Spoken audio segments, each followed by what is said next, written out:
ነገ የካቲት 3 የስሙ ትርጓሜ መጋቤ ድንግል የሆነና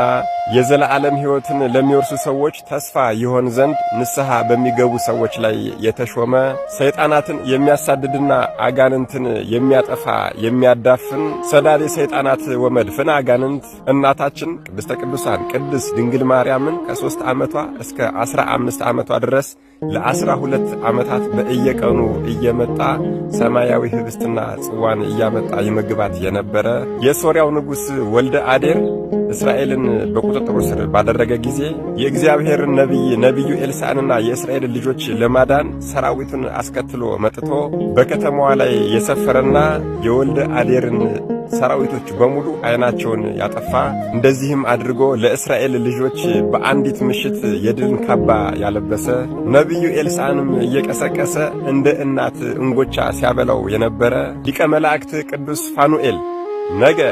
የካቲት 3 የወርሃዊ በዓሉ ነው። ሌላው ነገ የካቲት 3 እንደ ሊቀ ነቢያት ሙሴ ከዓለት ላይ ውሃን እያፈለቁ ድውያንን የሚፈውሱ የነበሩ ዳግማዊ ሙሴ ለ3 ዓመት ሰማይን ዝናብ እንዳያዘንብ የለጎሙ ስለሆኑ እንደ ቴስቢያዊው ነቢዩ ኤልያስ ለጓሜ ደመና ለጓሜ ሰማይ የተባሉ እንደ ተሰዓቱ ቅዱሳን ከሮም ወደ ኢትዮጵያ በመምጣት ወንጌልን ለሀገራችን ያበሩ ታላቅ ጻድቅ አንጋፋውን የአባታችን የሐዲስ ሐዋርያ የአቡነ ተክለ ሃይማኖት ደብረ ሊባኖስ ገዳም መጀመሪያ የመሰረቱ ቅዱስና ጻድቁ ንጉሥ ላሊበላ ካነጻቸው 11 ውቅር አብያተ ክርስቲያናት አንዱን ቤተ ሊባኖስ ብሎ በስማቸው የሰየመላቸው በአክሱም ብቻ እጅግ የሚታወቁ 7 ጸበሎችንና በአጠቃላይ በኢትዮጵያ ቁጥራቸው የማይታወቁ ጸበሎችን ከዓለት ላይ ብቻ ያፈለቁ ታላቅ ጻድቅ እኒህ ስም አጠራራቸው የከበረና የከበደ ዳግማዊ ሙሴ ዳግማዊ ኤልያስ አባታችን አቡነ ሊባኖስ ዘመጣ ነገ የካቲት 3 የወርሃዊ በዓላቸው ነው። ሌላው ነገ የካቲት 3 ቅዳሴን ቀድሰው ሕዝቡን ሁሉ ሲያቆርቡ ቢመሽባቸው እንደ ነቢዩ ኤልያስ ፀሐይን ገዝተው ያቆሙ 8 እንጀራን በማበርከት 8000 ሰው መግበው ጌታቸውን የመሰሉ ታላቅ ጻድቅ በተወለዱ በ3ኛ ቀናቸውና ክርስትና ሲነሱ በ40ኛ ቀናቸው ለአብ ለወልድ ለመንፈስ ቅዱስ የሰገዱ ሲፈልጉ በንፋስ ሰረገላ ካልሆነም ደግሞ በኤልያስ ሰረገላ ተጭነው ወደ ኢየሩሳሌም እየሄዱ ቅዱሳን መካናትን እየተሳለሙ ይመጡ የነበሩ ታላቅ ጻድቅ በንፋስና በኤልያስ ሰረገላ ተጭነው እየሄዱ ከዮርዳኖስ ጸበሉን ከጎልጎታ ደግሞ የጌታችንን የመቃብሩን አፈር ይዘው እየመጡ ገዳማቸው ደብረ ብስራትና አጠቃላይ በኢትዮጵያ ምድር ላይ ይረጩ የነበረ ወደ ኢየሩሳሌም የሚያደርጉት ጉዞም በበዛ ጊዜ ሊቀ መላእክት ቅዱስ ሩፋኤል ተገልጾ ቦታህን ገዳምህን ደብረ ብስራትን ልክ እንደ ኢየሩሳሌም እንደ ጎልጎታ አድርጌልሃለሁ ብሎሃል።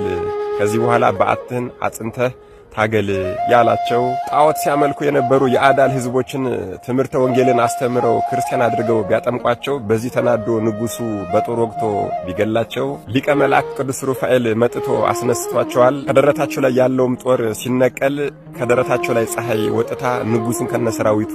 ገላቸዋለች። ንስሐ ያልገባ ሰው በአንተ ስም ከተማጸነ በቃል ኪዳን ከታመነና አንተን ከወደደ ንስሐ ሳይገባ እንዳይሞት እኔ ዕድሜን እጨምርለታለሁ 60 80 100 120 እያደረኩኝ እስከ 140 ዓመት ድረስ እጠብቀዋለሁኝ የተባሉ የአባታችን የሐዲስ ሐዋርያ የአቡነ ተክለ ሃይማኖት አባታችን ጸጋ ዘአብና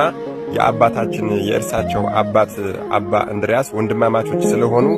የአቡነ ተክለ ሃይማኖት ወንድም የተባሉ እኒህ አባታችን አቡነ ዜና ማርቆስ ነገ የካቲት 3 የወርሃዊ በዓላቸው ነው። መድኃኔዓለም ኢየሱስ ክርስቶስ ከእናታችን ከቅድስተ ቅዱሳን ከቅድስት በዓታ ለማርያም ከሊቀ መላእክት ከቅዱስ ፋኑኤል ከአባታችን ከአቡነ ሊባኖስ ዘመጣ ከአባታችን ከአቡነ ዜና ማርቆስ ረድኤት በረከት ምልጃ ቃል ኪዳን ፍቅር አይለየን። አሜን። ይቆየን።